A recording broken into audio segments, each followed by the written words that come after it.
Bismillahirrahmanirrahim. Nanti siwak. Kayu apa? Kayu manis. Waduh, kayu manis antum kayaknya jadi sayuran nanti tuh. Tapi perlu ada penelitian, harus ada riset. Di hutan Indonesia yang begitu banyaknya harus ada. Antum niatkan, ya Allah, aku ingin berkhidmat buat umatnya. Supaya umat Islam ini sholat bisa bersiwak. Yang ada siwak kadangkala beli di Saudi, ya udah kering tuh. Mau sholat tuh. Karena pada putus-putus di mulutnya itu siwaknya gitu kan. Tapi perlu yang segar itu insya Allah. Kemudian berwudu. Nih, itu sunnahnya wudu antum. Untuk mengangkat hadas antum dan mengusir syaitan. Sebelum wudu, sunnahnya kalau bangun tidur itu dibasuh tangannya 3 kali. Jangan langsung dicuci. Kata Rasul SAW, fa inna ahadakum la yadri aina batat yaduh. Kalian ini nggak tahu di mana tuh bermalam tangannya. Namanya orang tidur, tangannya main kemana-mana belusuan. Kita nggak sadar. Tapi kalau kita langsung cuci muka kita atau kumur-kumur, sedangkan ternyata di tangan kita sudah belusuan kemana-mana ke tempat yang nggak bagus, ya akhirnya jadi penyakit. Ini lihat subhanallah sempurnanya sunnah Rasul SAW. Disuruh bersihin, cuci tangan. Anak ingat Syekh di kelas itu cerita tentang hadis ini. Beliau membaca di kitab, kalau nggak salah Syiar A'lamin Nubala atau kitab yang lain, ada seseorang yang membantah hadis ini. Hadis ini diriwayatkan Imam Bukhari dan Muslim. Dia membantah, dia mengatakan, ana a'rif aina batat yadi. Aku tahu di mana tanganku bermalam. Berarti aku nggak perlu cuci tangan. Karena kesombongan dia. Rasul mengatakan kalian nggak tahu di mana tangannya bermalam. Orangnya yang aku tahu. Subhanallah. Pagi hari dia terbangun. Maaf, tangannya sudah masuk ke duburnya. Orang ini menentang sunnah Rasul SAW itu termasuk dosa yang besar. Menolak. Hati-hati. Kita amalkan tuh sunnah. Rasul ini utusan Allah. Wa ma yantiqu 'anil hawa. Beliau nggak pernah berbicara dari hawa nafsunya, nggak pernah. Yang beliau sampaikan itu in huwa illa wahyu yuha. Itu wahyu dari Allah Jalla Jalaluhu. Kemudian ketika udah cuci tangan, ya, mulai kumur-kumur, disunnahkan untuk memasukkan air di hidung kita. Itu sunnah. Usahakan cuma sunnah, faedahnya besar sekali. Kata Rasul sallallahu alaihi wasallam dalam hadis riwayat Bukhari, "Idza staiqadha ahadukum min manamihi fatawadda'a falyastanthir thalathan." Kalau kalian bangun tidur, kemudian berwudu, hendaklah dia memasukkan air ke hidungnya.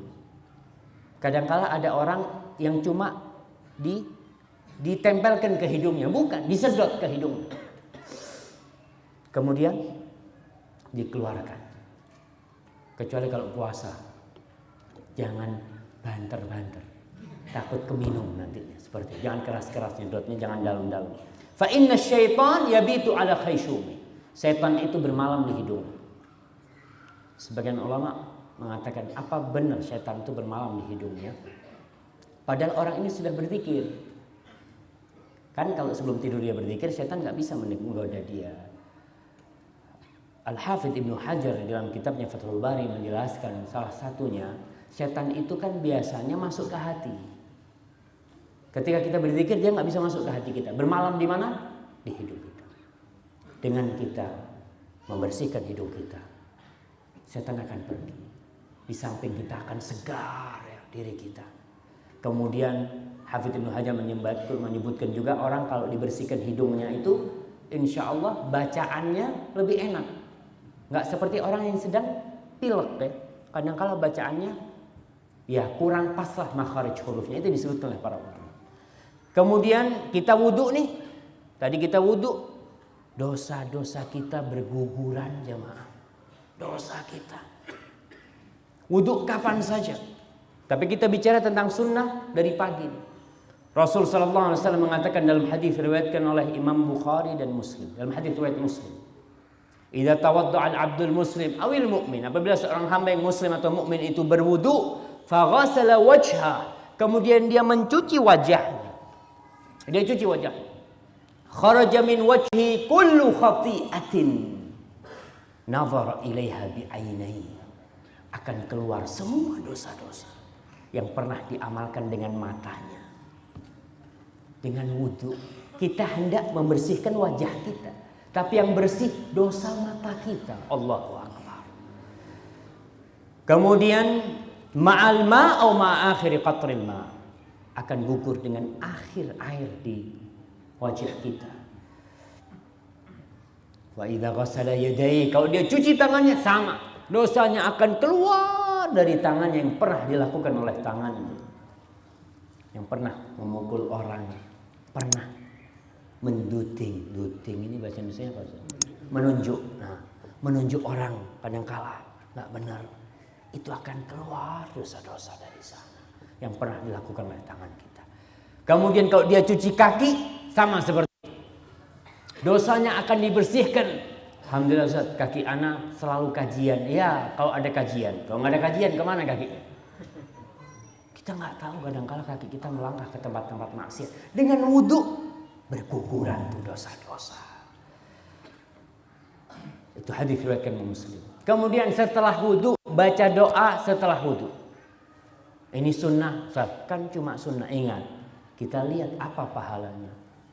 Rasul SAW dalam hadis riwayatkan Muslim mengatakan, tidaklah seorang berwudhu kemudian dia berkata, Ashhadu an la ilaha illallah wahdahu la syarikalah wa ashhadu anna Muhammadan abduhu wa rasuluh illa futihat lahu abwabul jannati thamaniyah yadkhulu min ayyiha syaa. Orang kalau baca doa setelah wudu, tadi doanya asyhadu an la ilaha illallah wahdahu la syarikalah wa asyhadu anna Muhammadan abduhu wa rasuluh, niscaya Allah akan bukakan buat dia 8 pintu surga. Buat dia. Berapa jumlah pintu neraka? Antum hati-hati antum. Kalau nggak tahu sama pintu neraka nanti paling nggak kan kita bisa membedakan. Ah nih pintu neraka jumlahnya sekian. Kita bisa berlindung dari Allah. Berapa jumlah pintu neraka? Ah, dapat bisikan antum tuh. Iya 7. Pintu surga 8 dibukakan buat orang yang baca doa setelah wudu. Betapa seringnya kita wudu nggak baca doa. Habis wudu langsung ngobrol. Baca tuh doa. Kemudian sholat 2 rakaat fajar. Rakaatul fajri khairun minad dunya wa ma fiha. 2 rakaat subuh tuh, yang sebelum subuh, yang setelah azan ya. 2 rakaat qobliyah subuh yang setelah azan itu lebih baik daripada dunia dan isi. Bisa dibayangkan. Antum kalau kehilangan untung 1 hari 10 juta, insya Allah nangis. Iya. Seharusnya Anda dapat untung 10 juta. Antum kehilangan untung 1 M, insya Allah separuh edan. Iya. Sebagian orang itu kalau kehilangan keuntungan 1 M seharusnya dia dapat nih, hilang waktu, dia kadang-kala stres. Harus diruqyah gara-gara kehilangan 1 M. Tapi ketika kita kehilangan dunia yang lebih baik dari dunia dan isinya, santai kita. Santai. 2 rakaat sebelum subuh itu lebih baik daripada dunia dan isinya, jemaah. Kita santai, nggak pernah ribut. Bahkan ada orang-orang yang tidak pernah berpikir kehilangan itu. Ustaz, alhamdulillah anak sholat subuh. Ustaz. Ya alhamdulillah gitu loh. Itu yang wajib. Tapi untuk menyempurnakan nih dunia dan isinya. Itu. Kemudian yang laki-laki sholat subuh diusahakanlah di masjid. Orang-orang munafik sholat enggak? Jamaah. Orang-orang munafik di masa Rasul sallallahu alaihi wasallam salat enggak? Salat mereka. Yang jadi imam siapa? Rasulullah sallallahu alaihi wasallam imamnya. Ada orang munafik ternyata. Rasul mengatakan azqalus salati 'alal munafiqin salatul isya wa salatul fajr. Yang paling berat salat buat orang-orang munafik itu salat isya dan salat subuh. Kalau salat isya ya mereka salat berjamaah sebagian ke masjid. Ada yang nggak ke masjid, ada. Dan biasanya yang terlihat nggak ke masjid orang-orang munafik pada waktu itu. Kalau salat zuhur itu kan terang. Banyak orang yang kelihatan. Nih, aku nak masjid. Karena Allah mengatakan, Innal munafiqina yukhadi'una Allah wa huwa khadi'uhu. Wa idza qamu ila salati qamu kusala yura'una an-nas wa la yadhkuruna Allah illa qalila. Orang-orang munafik salat, tapi dia menipu Allah Subhanahu wa taala. Kalau salat males-malesan. Salat tapi malas. Yura'una, salatnya pun riya supaya dilihat orang. Berarti salatnya di rumah. Kalau di rumah nggak ada yang ngelihat. Kalau antum salat di rumah ada yang ngelihat? Nggak ada. Berarti mereka salatnya di mana? Di masjid tuh. Datang ke masjid. Yura'una nas, supaya dilihat sama orang-orang tuh. Aku salat. Kalau salat isya sama subuh petengan. Kayak tadi, nggak ada yang ngelihat. Kalau nggak ada lampu, apa kelihatan ke masjid sama nggak ke masjid? Nggak kelihatan, karena gelap gulita. Itu berat buat mereka, karena sholat mereka memang landasannya adalah riya, bukan untuk Allah Subhanahu Wa Taala. Tapi kita, tolonglah, hayya ala sholah subuh Bismillah. Ana, Ustaz, 40 tahun nggak pernah sholat subuh di masjid. Ada. Karena kita terus terang masjid-masjid kita ini alhamdulillah baru-baru aja rame. Tahun 2000 ke bawah tuh sepi masjid. Kadangkala yang sholat itu Masya Allah, yang azan, yang qomat, yang jadi imam juga sendirian. Wah, kadangkala masjidnya tutup. Sedih kita ini kadangkala.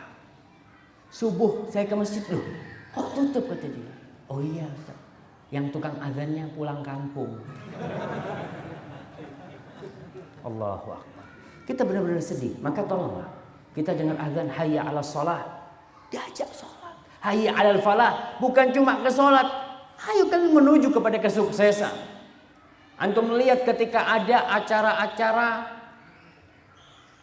motivasi itu, motivasi untuk orang untuk menggapai kesuksesan, ramai yang datang, bayar jemaah, bayar. Mahal lagi kata. Ini dipanggil sama Allah, hayya 'alas shalah, hayya 'alal falah. Dapat tuh antum di masjid, dapat. Antum melangkah, tiap langkah pahala satu dosa dihapuskan. Terus sampai masjid. Kemudian baca doa masuk masjid. Anda mau kasih hadiah nih. Siapa yang tahu doa jalan ke masjid? Iya, fadhal.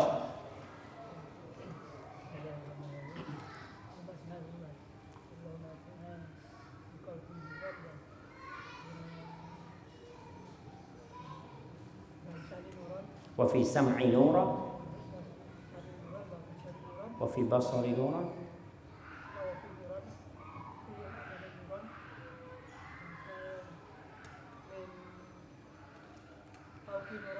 nah. Masya Allah. Jalni nuran. Barakallahu fiik. Oke, sudah. Antum bacalah. Fadhal, Pak. Tapi itu doa bukan dihafalin doa. Dibaca kalau ke masjid. Ada yang hafal kan? Tapi nggak pernah baca. 2-3 hari lupa lagi itu doa. Maka baca doa itu. Minta cahaya kita sama Allah Subhanahu wa taala, karena hidup ini penuh kegelapan. Gelap. Tanpa cahaya dari Allah Jalla Jalaluh, kita bakal jatuh ke jurang. Seperti dalam sebuah ruangan yang gelap gulita dunia ini. Kalau antum tidak punya senter. Iya, senter. Sentolop. Jawa Timurnya sentolop, iyalah. Afan lah, nah ini kadang-kadang bahasanya salah. Sentolop. Antum nggak punya cahaya, ada ular gigit antum. Tapi ketika antum punya cahaya, antum tahu, oh ini loh, oh ini yang haram, nggak boleh dekat-dekat. Oh ini loh pintu menuju surga. Anak mau ke sana. Pakai apa? Pakai cahaya.